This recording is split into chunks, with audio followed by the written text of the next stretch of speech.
Siglo XV después de Cristo. Desde un pequeño valle de los Andes centrales, una civilización comienza una expansión vertiginosa. En apenas 95 años, los incas construyen el imperio más extenso de la América precolombina, el Tahuantinsuyo. El Estado inca abarcó el sur de Colombia, Ecuador, Perú, Bolivia y parte de Chile y de Argentina. Su cultura se difundió a través del altiplano infinito, de la colosal cordillera de los Andes, por la costa desértica del Océano Pacífico y hasta alcanzó las profundidades de la impenetrable selva amazónica.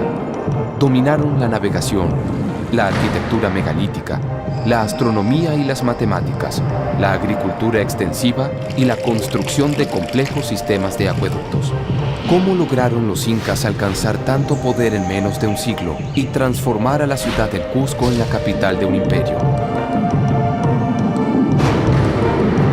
Felipe Varela Travesí es conocido como el último de los chasquis o mensajeros andinos porque investiga y camina desde hace más de una década el Capac Ñan, la extensa red vial que conectaba las 4 regiones del mundo incaico: el Antisuyo al este, el Contisuyo al oeste, el Collasuyo al sur y el Chinchasuyo al norte. Ahora, Felipe enfrenta una travesía por tierra, mar y aire, desafiando a la naturaleza y a la historia para desenterrar miles de años de enigmas, sabiduría y creencias que develan las profundas raíces de una de las civilizaciones más fascinantes de la humanidad, el Imperio de los Incas. La exploración comienza.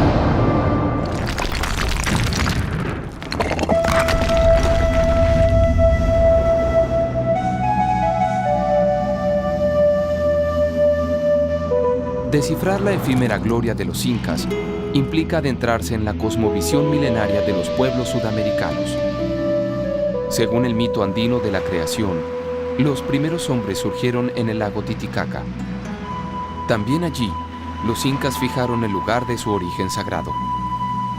Según su tradición, el dios Viracocha dio vida a los fundadores del imperio de las entrañas mismas de las piedras de la Isla del Sol.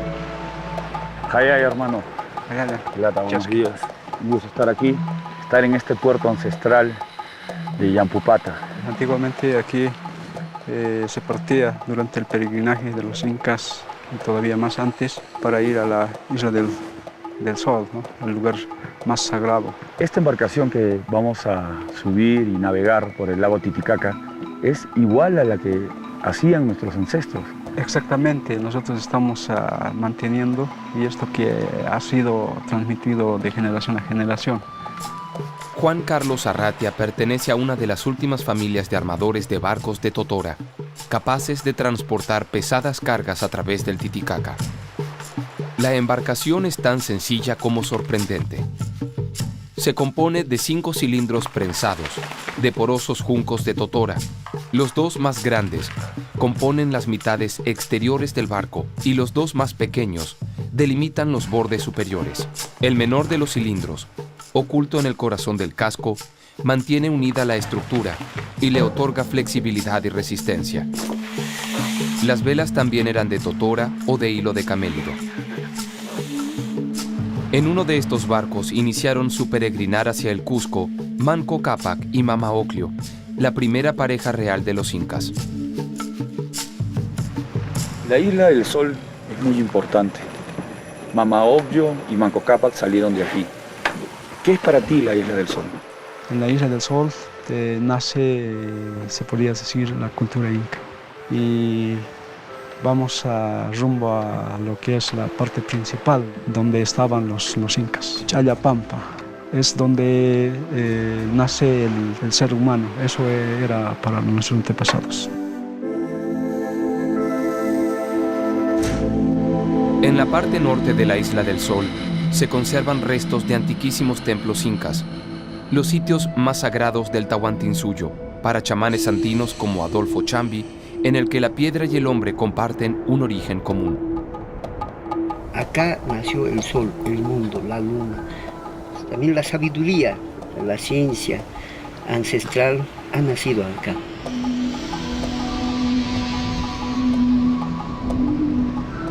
Tunupa, este gran bloque de piedra, ¿cómo lo pudieron trabajar? Antiguamente que alguna técnica han usado muy especial, hermano. Es muy raro que está hecho como si fuera amasado, hecho, ¿no? ¿Es posible que durante esta época estos templos hayan sido abandonados posteriormente a la conquista? Sí, hermano, han sido abandonados algunos, pero sí en el actual estamos reactivando y estamos ya sacando a la luz para tener toda esta sabiduría y mantener toda esta rica costumbre que habíamos tenido nuestros abuelos.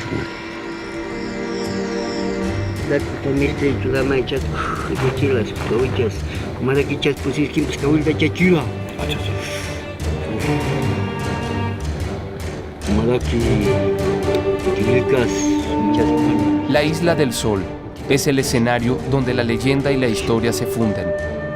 El punto de partida obligado de la exploración, que comienza bendecida por una ceremonia ancestral, esencial para acceder a lo más profundo del misterio de los incas.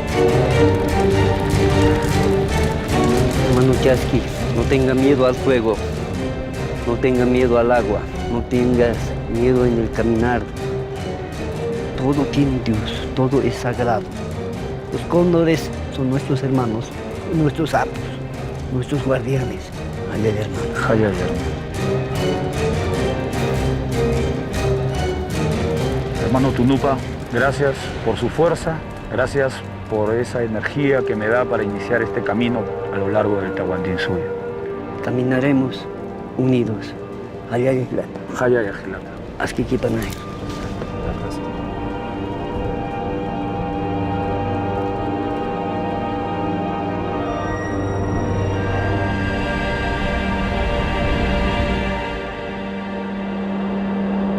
5 millones de kilómetros conquistados, cientos de pueblos sometidos, apenas un siglo de esplendor.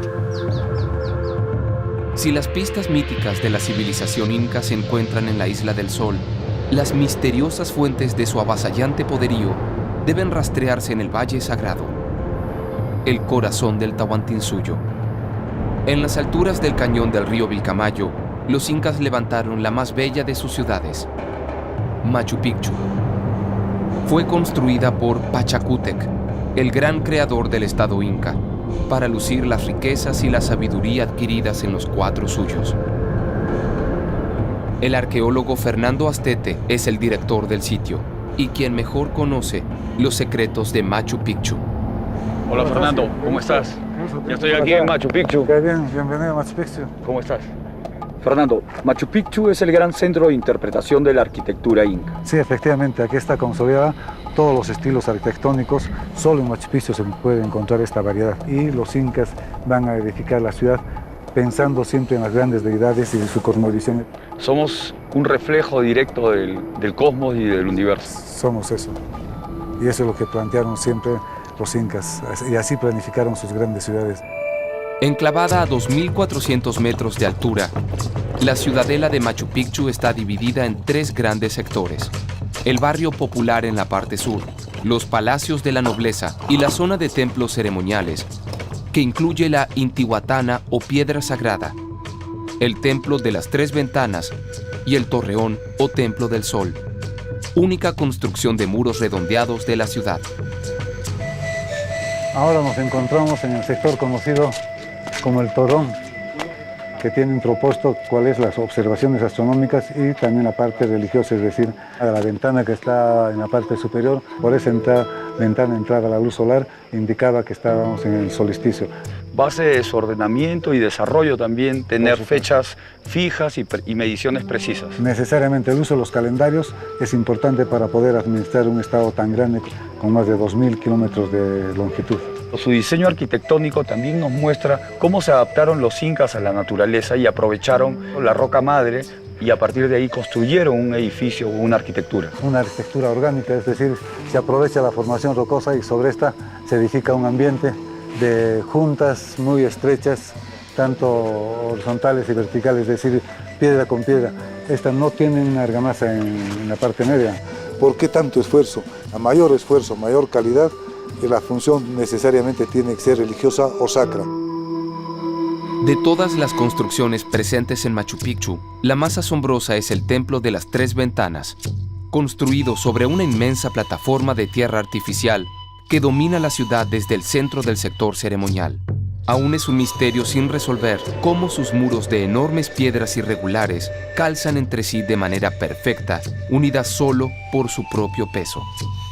Se dice que es el trabajo más elaborado de los incas y donde se ha hecho el mayor esfuerzo porque está dedicado al sol, es decir, que este templo tiene la orientación hacia el este, está dirigido a la salida del sol en el solsticio que viene a ser el año nuevo de los incas. De ahí la importancia de este templo y la calidad en el trabajo de la lítica. Dentro de la cosmovisión andina, las cosas que tienen que ser para la eternidad. Es por eso que los incas eligen la piedra granítica para hacer como sus construcciones, que es el sello de este gran poder estatal que se encuentra en Machu Picchu. Y aquí podemos ver pues parte del trabajo, ¿no? Tenemos un elemento a medio elaborar. Realmente increíble cómo pudieron trabajarla, cómo pudieron trasladarla y posteriormente darle esa forma, ¿no?, que tiene actualmente. Fíjate el trabajo tan liso, es decir, que todo esto se hace a través de la percusión directa para lograr este plano tan fino. Entonces esto era parte de los monumentos para los dioses. Por supuesto, esto iba a ser la columna de esta gran estructura que vemos aquí, es decir, esta iba a ir en la parte central donde se iba a sentar una viga para construir el techo del ambiente. Estos grandes bloques líticos serán transformados para mostrar el patrón arquitectónico consolidado por Pachacútec, para mostrar el tipo de arquitectura que debe de repetirse a lo largo del Tahuantinsuyo de los 4 suyos.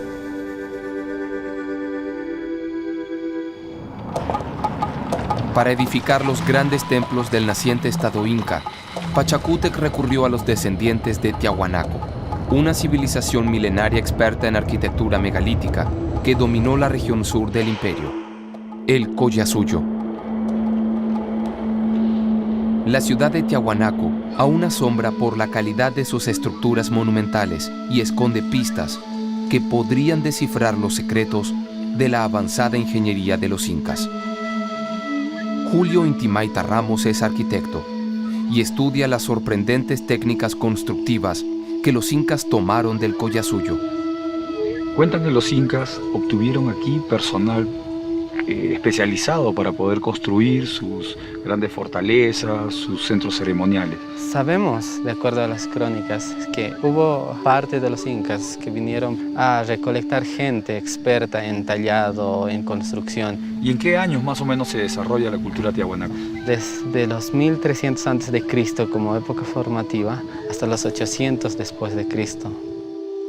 La herencia de más de 2000 años de conocimientos que los incas recibieron de Tiahuanaco fue clave para la expansión del Tahuantinsuyo en tan solo un siglo. Aquí adquirieron el mayor de sus secretos, la tecnología para trasladar piedras colosales y la destreza para el tallado de sus caras hasta hacerlas coincidir perfectamente. Por ejemplo, podemos ver este encaje, ¿no?, y este ensamblaje de las rocas que hacen perfectamente. ¿Cómo fue labrada cada una de estas rocas en el tiempo tiahuanaco? Para que pueda existir esas juntas tan precisas en ángulos rectos, tenía que haberse recurrido posiblemente a instrumentos metálicos, ¿no? Entre los restos de Tiahuanaco se conserva un taller de corte de piedra con piezas inconclusas, misteriosamente abandonadas. Esas rocas develan la clave del método de construcción de la ciudad. Cada piedra está premoldeada por separado y perfectamente tallada para encastrar con la siguiente. Los arquitectos diseñaron además un ingenioso método de grampas para asegurar la unión entre los bloques y hacerlos más resistentes a los sismos. El trabajo de escultura que se hizo en las estructuras megalíticas es bastante preciso, muchas veces inexplicable. Cómo los trajeron hasta este mismo sitio, cómo los cortaron, cómo los tallaron, es un misterio. Al asimilar las enigmáticas técnicas constructivas del Collasuyo, los incas incorporaron también su sistema de creencias, en el que la piedra es la conexión esencial entre el hombre y el mundo espiritual. En Tiahuanaco, la célebre Puerta del Sol sintetiza arquitectura y religión en un solo símbolo. Explícame un poco lo que nos dice la Portada del Sol. Se han hecho estudios sobre un como una expresión de un calendario, cuyo personaje principal, el Esticio, es Viracocha. Y a partir de esos, ya todos los personajes que le acompañan se cuentan como semanas y como días. El punto que coincide entre ambas culturas es adoptar al sol como personaje o la esencia principal, y además de eso, para poder plasmarlo, se adopta como esencia la piedra, al cual se le da un lenguaje, ¿no? Como esta iconografía. Los incas materializaron su poder y sus creencias en las rocas de los Andes, una simbiosis aún indescifrable para la ciencia moderna. ¿Cómo dominaron el transporte, el corte y el tallado de las enormes rocas sin usar ruedas ni herramientas de metal? ¿Cómo se construiría en la actualidad un muro como los de Machu Picchu o Tiahuanaco? La respuesta se halla en otro sector del Collasuyo, en las canteras de la ciudad de Arequipa. En la actualidad utilizamos herramientas mecánicas como las moladoras. ¿Me permite? Ya, con cuidado.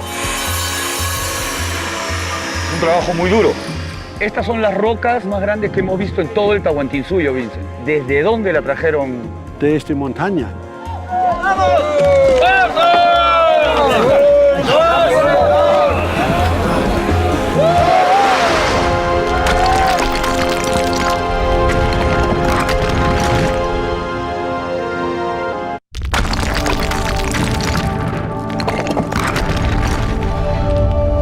En menos de 100 años, la civilización inca levantó uno de los imperios más grandes del mundo antiguo y ostentó su poder, transformando a las piedras de los Andes en templos colosales, imposibles de imaginar sin herramientas mecánicas como las que se utilizan actualmente en las canteras de la ciudad de Arequipa. En la actualidad utilizamos herramientas mecánicas como las gatas, las moladoras, barretas, diamantes. A ver, José, ¿cómo se inician estos procesos? Con la gata, sí. Se coloca la gata, Coloco la gata, se va ejerciendo una presión sobre la roca. sí. Poquito a poco ya está levantando. ¿Hasta cuántas toneladas puede levantar esta gata? Esta gata levanta más o menos 12 toneladas. 12 toneladas. ¿Me enseñas también cómo haces el corte o la línea con la moladora? Ya. Así corta así. Mira.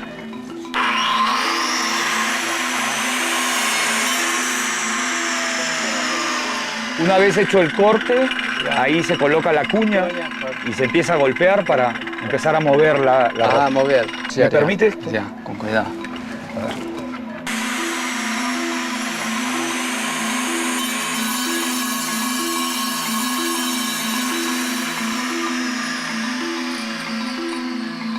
José, es un trabajo muy duro.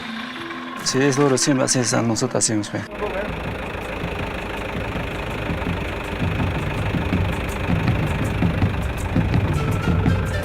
Con las herramientas actuales, retirar una gran piedra de la cantera toma al menos un día, y para transportarla al taller de corte se utilizan poderosas grúas.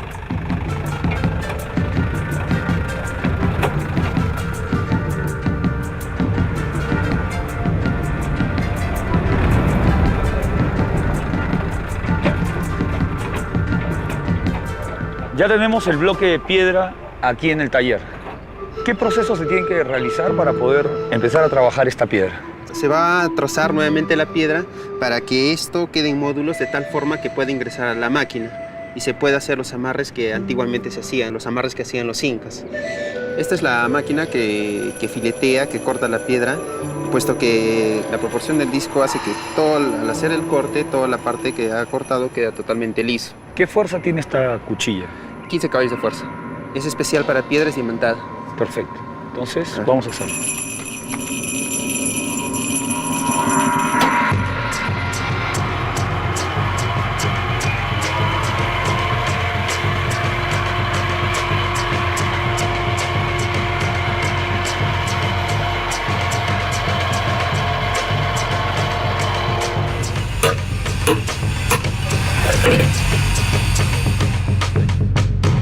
Es así que quedan los módulos para poder trabajarlos y hacer los amarres incas.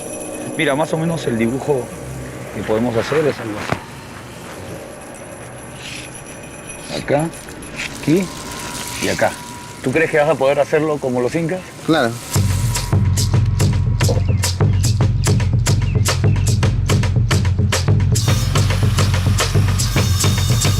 El proceso de corte de las rocas con una sierra eléctrica toma 1 hora de trabajo.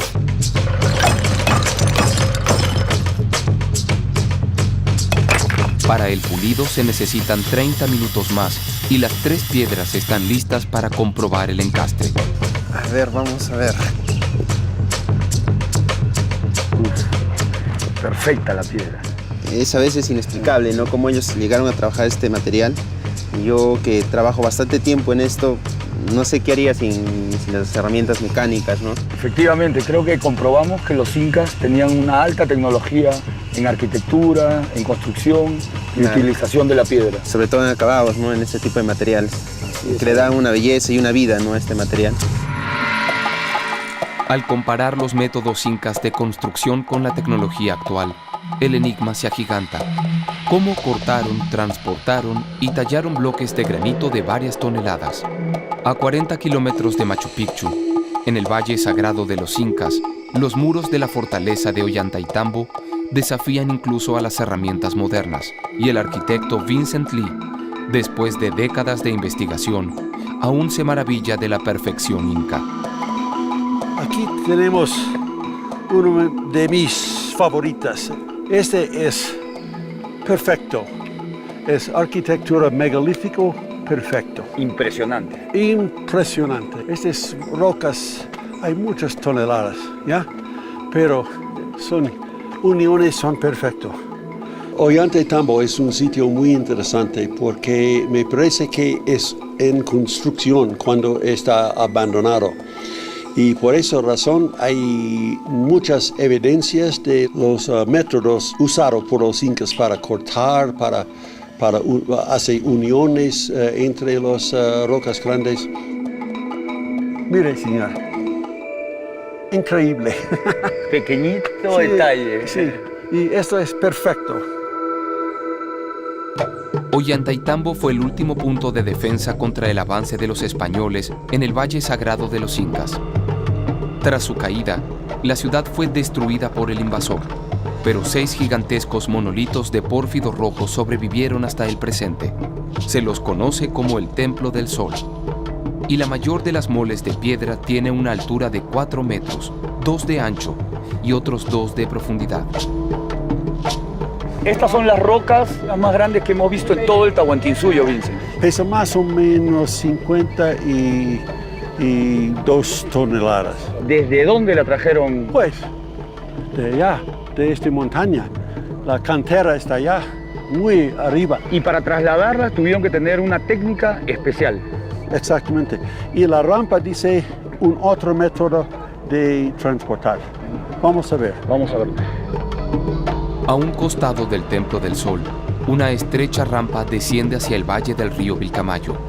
Por allí, los constructores incas habrían subido las enormes rocas a Ollantaytambo y en el camino a la lejana cantera todavía descansan los bloques que no llegaron a destino. Vincent, esta gran roca es igual a la que hemos visto en Ollantaytambo. Sí, es un ejemplo perfecto. La forma de roca es como un barco, ¿no? Eso es la parte abajo, ¿ya? ¿Y por qué es como un barco? La frente no es recta, Sí, no tiene ángulos exactamente. rectos, sino... Es más fácil para empujar. Hay menos fricción, es muy simple para rotar. Increíble. Realmente la fuerza del hombre sí puede trasladar estas grandes rocas solo con un trabajo de equipo y con una sola idea. Sí, de la gente con cuerdas, ya empujando una roca solamente en la tierra, no hay nada más. Una cosa más interesante de este sitio es que la ruta entre la cantera y las ruinas existe a este día. De la cantera al río es más o menos 2 kilómetros, quizás un poco más. El río es más o menos 100 metros de ancho y del río a las ruinas es quizás 2 kilómetros más. Vincent Lee cree tener la clave para resolver el enigma de las construcciones incas y pondrá a prueba su teoría sobre el traslado de las grandes piedras con la ayuda de los actuales pobladores de Ollantaytambo, liderados por David Canal, exalcalde del pueblo. La teoría es que la fuerza está concentrada a través de estas cuerdas, de las 45 personas que están en estas dos líneas, y con esa concentración de la fuerza en la cuerda vamos a hacer que esto rode.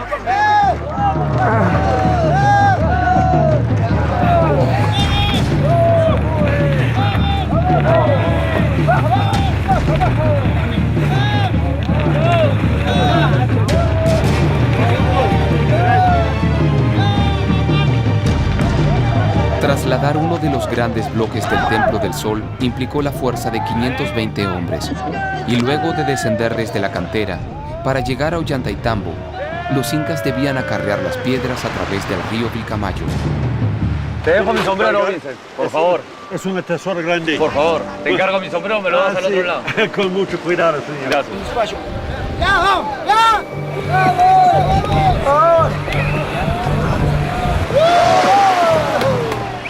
En las épocas secas del año no es profundo el agua, es más o menos un metro y medio. Y los incas pueden simplemente jalar las piedras atrás del río en el agua, sin barcas, sin nada. Pero esta forma convexo en la parte abajo de las rocas es importante porque el frente de la roca no choque en las rocas en el río. ¡Avanza! ¡Está bien! ¡Bueno, aquí! ¡Más arriba! ¡Más arriba!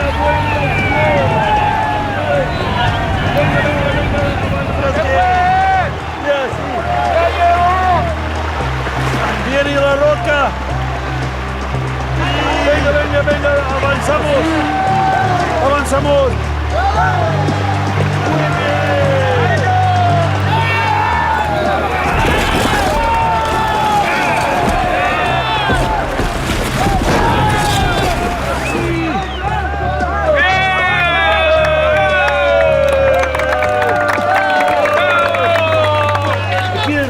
¡Tesoro, señor!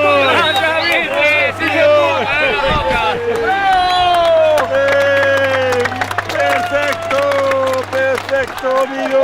Vincent, muy bien. Realmente la fuerza de los hombres puede mover montañas. Sí. Sobre todo de los hombres andinos. Sí. Pero una incógnita aún me queda. ¿Cómo subieron las piedras hasta Ollantaytambo? Es una cosa diferente. Y tengo un método para mover esta roca sin este grande grupo.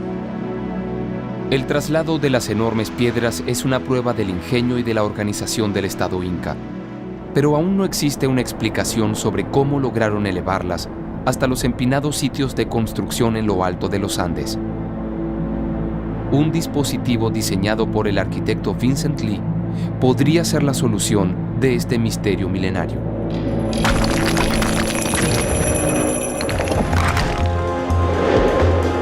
¿Qué es esto, Vincent? Es mi máquina, es mi idea.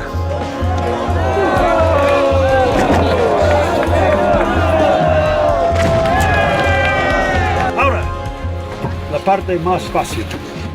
Con palancas nada más.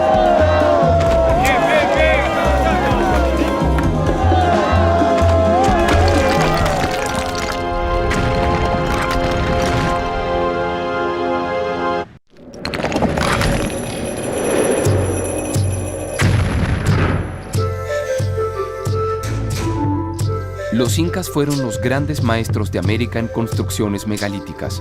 Sus técnicas de corte, traslado y tallado aún son inigualables.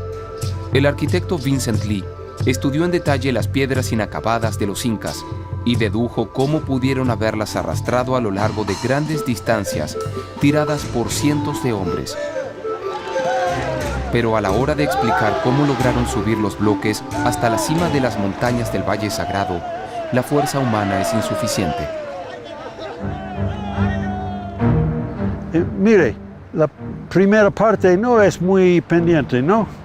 Pero la parte final, mire, es una zona más o menos plano y luego es muy pendiente. No hay espacio por estas columnas Para que hayan tanta gente al mismo tiempo trabajando y tratando de subir una roca. Exactamente. Por el final parte usan un método totalmente diferente. En esta parte plano, yo pienso que se pone la roca en una barca de maderas grandes. Y con esta barca es posible para ascender la última parte de la rampa usando solamente palancas en vez de cuerdas. ¿Qué es esto, Vincent? Es mi máquina, es mi idea. ¿Y es posible que se pueda transportar no y hay ascenderla? problema. ¿Qué piensas? Entonces vamos a ver cómo funciona esta máquina. Vamos a ver si sirve. Pero primero tenemos que mover la roca.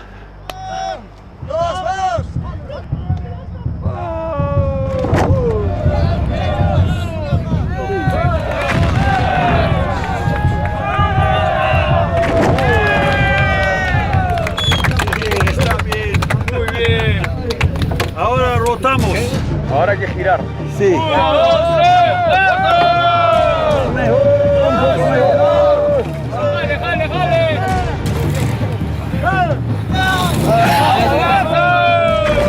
¡Ay, perfecto! El dispositivo diseñado por Vincent Lee consiste en dos plataformas de troncos superpuestas.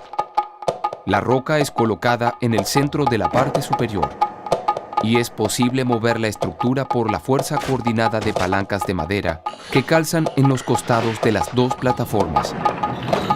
Es necesario un tercer tramo del dispositivo para extender la base de desplazamiento a medida que se avanza. Ahora, la parte más fácil. Con palancas nada más. ¿Qué? ¡Palancas!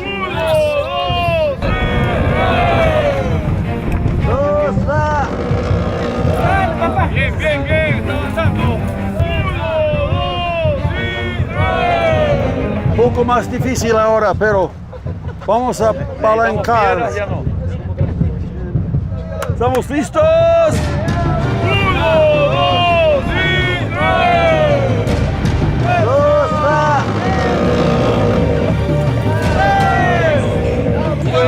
Muy bien.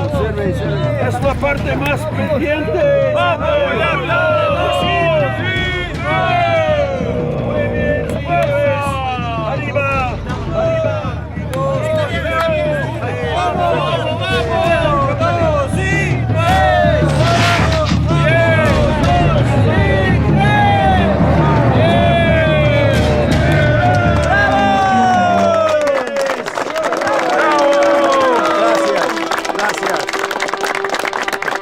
Realmente funciona esta máquina.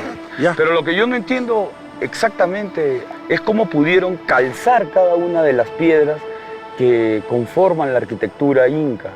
Para hacer uniones. Para hacer las uniones y tan perfectamente. Pues tengo un método para eso también, señor. Vamos a verlo. Vamos a ver, sí. Después de resolver el secreto de la extracción y del transporte de las gigantescas rocas incas, aún queda pendiente el mayor de sus misterios: cómo tallaron las enormes piedras para que calcen entre sí con perfección milimétrica. Aquí es una pared en construcción. Este implemento es mi idea. Es solamente una rama con unión. Eso es un plombo. Una plomada de nivel. Plomada, sí. Mire.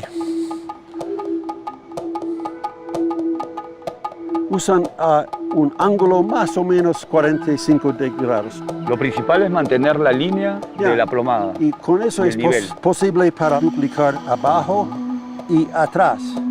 Y como los incas, la gente está labrando aquí por 2 semanas para cortar pero no es completo exactamente. Tiene que hacer un poco más para exactamente duplicar eso. Preciso. Y usan los incas nada, solamente rocas. Increíble, increíble.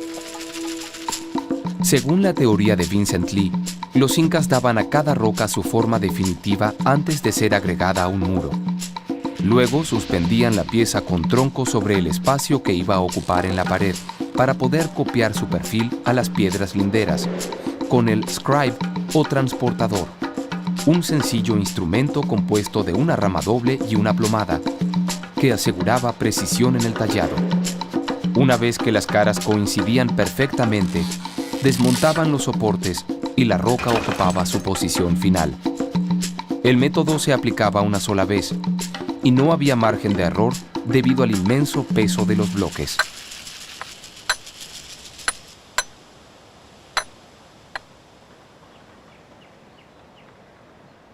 Está casi preciso. Mucho mejor. Ahora es el tiempo para bajar. ¿Eso es lo más difícil? Exactamente. Ok, amigos, bajamos. Cuidado, cuidado, señores. Esta parte es un poco peligroso.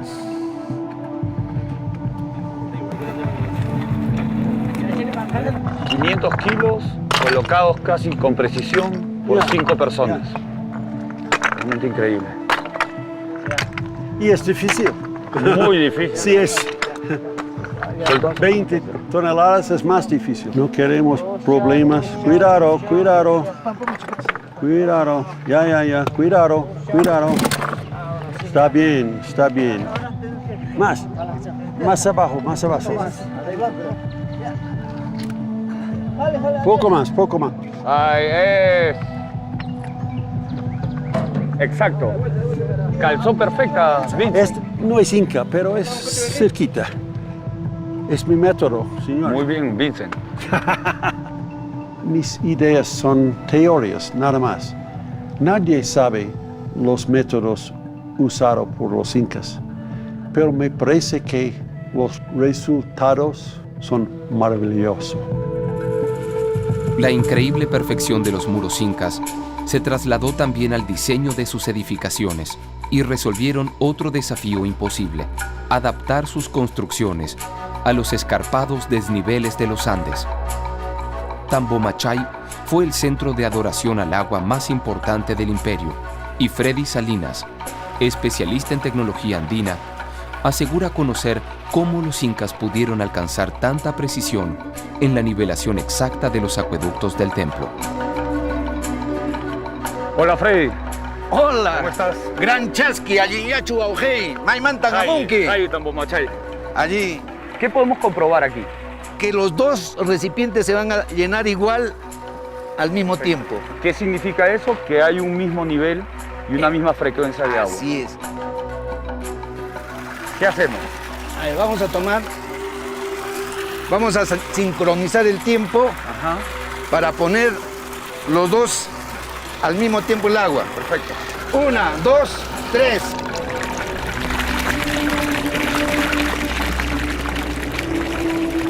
El mayor logro de la ingeniería hidráulica inca es que supieron darle el caudal necesario para evitar desperdiciar el agua y, es más, para no erosionar los canales de irrigación. Y todo esto se lograba gracias al nivel cholo, cuyo fundamento es la plomada. Ahí está el engranaje, eso te indica que esta piedra está a nivel. Si yo simplemente hago esto y lo pongo, ya me da un desnivel. Sale fuera de su señal. Fuera de su señal. Entonces, con este instrumento se podría trasladar el nivel para la construcción de otras estructuras. Por supuesto. Podemos trasladar cosas más grandes y más complejas. Esas 4 ventanas representan las 4 estaciones del año. ¿Con qué instrumentos contaron nuestros antepasados para poder diseñar y construir este calendario? Con otro aparato que se llama el Inti Sayhuana, que muy pocos lo conocen. Los ingenieros incas no solo controlaron los desniveles montañosos, sino que construyeron sus templos con una orientación astronómica definida. En el cercano sitio de Quenco, sobre las colinas que bordean al Cusco, la antigua capital imperial, sorprenden las misteriosas figuras y los altares labrados en la roca viva. Pero un rectángulo de piedras con inexplicables recortes permanece olvidado a un costado de las ruinas. Tal vez se trate de una de las herramientas más sabias de la ingeniería andina, la Inti Sayhuana.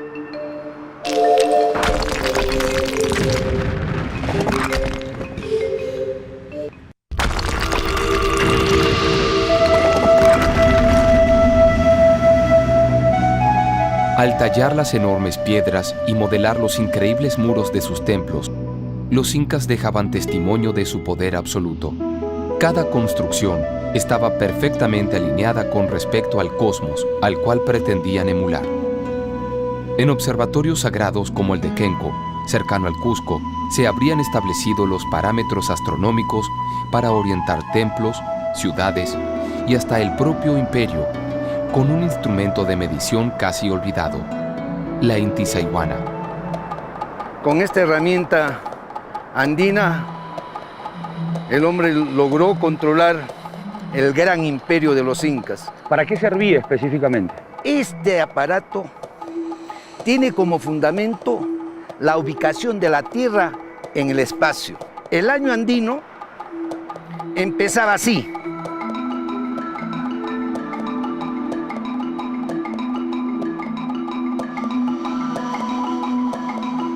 Con esta primera zuncana se registraba el inicio del año andino. Luego se pasaba a la segunda, que ya es el mes de enero, luego al mes de febrero, y aquí se registra el equinoccio de marzo o Poholreimi. Marzo, abril, mayo, luego pasamos a junio, al 21 de junio, que es el solsticio de invierno. La intisayhuana de Kenko servía para establecer la posición del sol a lo largo del año, con respecto a las montañas que rodeaban al Cusco, la capital imperial. Así se fijaba la orientación arquitectónica inca, la división política de las regiones del estado y las principales fechas del calendario agrícola y ritual. Todos los niveles del imperio estaban regidos por el movimiento del sol, su dios principal, en lo que se llamó el sistema de Seques. Este sistema de Seques permitía demostrar que el Cusco era el ombligo o centro del mundo, porque Cusco estaba interrelacionada a través de este sistema de Seques con sus 4 suyos, hasta Pasto en Colombia y por el sur hasta el río Maule en Chile, por el este hasta la selva y por el oeste hasta el mar. El movimiento del sol y de los astros regía la vida del imperio. En el Planetarium Cusco, dirigido por el astrónomo Erwin Salazar Garcés, la visión andina del universo completa su dimensión final. Aquí está la constelación de Orión. Esta constelación occidental tiene sus 3 estrellas principales, a Betelgeuse, Rigel y las famosas 3 Marías. En época de los incas, por aquí pasaba una línea, es el ecuador celestial. Y asimismo, a partir de la estrella del centro, de las 3 Marías, fíjate la proyección hacia los 4 puntos cardinales. Esto nos está dando las direcciones de los 4 suyos, de las 4 regiones que formaban el imperio incaico. Y al centro, ahí estamos ubicando al Cusco, el Cusco antiguo. El ombligo del mundo. El ombligo del mundo. La obsesión inca por imitar al cosmos fue tan exacta que diseñaron su imperio como un reflejo idéntico de la constelación de Orión o Chacana Mayor. En el equinoccio del 21 de marzo, Orión alcanza su cenit sobre el Cusco. Su forma proyectada coincide con los 4 suyos, y su estrella central, Al-Nilam, con la capital imperial, el ombligo del mundo. Y el ombligo del mundo en la ciudad del Cusco estaba ubicado principalmente en el Toricancha, el templo mayor del sol y de todo el imperio incaico. Cusco fue el lugar de origen y la capital del gran imperio inca. La ciudad aún conserva vestigios de un pasado de gloria y también las marcas de una conquista sangrienta. En las calles cusqueñas asoman los perfectos muros incas que sobrevivieron a la destrucción. El Coricancha, hoy parcialmente oculto bajo las paredes del convento de Santo Domingo, era el santuario principal de adoración al dios Inti, el sol y el centro espiritual del mundo andino. El arqueólogo Octavio Bernardes es uno de los mayores especialistas en la Edad de Oro cusqueña, el auge de los incas. Hola, Octavio. ¿Cómo estás? Gusto. Igual manera. ¿Cómo era el Coricancha en sus orígenes? Y la parte frontal estaba precisamente en esta línea y se puede ver hacia la parte occidental, porque fue el muro ábside de esta estructura inca. El Coricancha fue uno de los primeros proyectos del emergente Estado cusqueño, liderados por Pachacuti. Este emperador va a instaurar el culto solar en todo el Tahuantinsuyo. La ciudad va a ser nombrada la Ciudad del Sol. Y el otro proyecto importante del Estado Inca con Pachacuti fue la construcción de la plaza Hananjaucaipata, hoy la Plaza de Armas del Cusco. En 1438, Túpac Yupanqui conquistó a los poderosos chancas, victoria militar que dio origen al imperio inca. Cambió su nombre a Pachacútec, el gran transformador, y convirtió al Cusco en el centro del mundo, sobre los cimientos de 10 siglos de sabiduría andina. ¿Aquí se consideraba el centro o el ombligo del mundo? Es precisamente la Plaza Hananjaucaipata y por lo tanto el ombligo de todo el imperio del Tahuantinsuyo. En este lugar, en la plaza, confluían los 4 caminos principales de las 4 regiones del mundo andino. A partir de estos caminos se va a poder dinamizar la comunicación y circulación de los bienes que se centralizaban en este espacio. Todo este imperio integrado al Estado Inca confluían en este punto.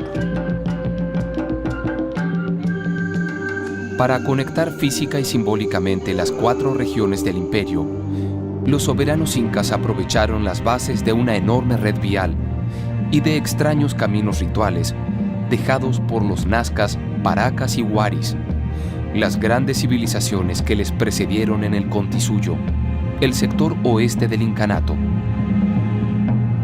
¿Cuál es el origen de las gigantescas figuras del desierto de Nazca, solo reconocibles desde el aire? ¿Cómo se construyeron los miles de kilómetros de carreteras prehispánicas que atraviesan América del Sur, capaces de soportar aludes y de superar los profundos precipicios de los Andes? La exploración continúa y las preguntas hallarán respuestas.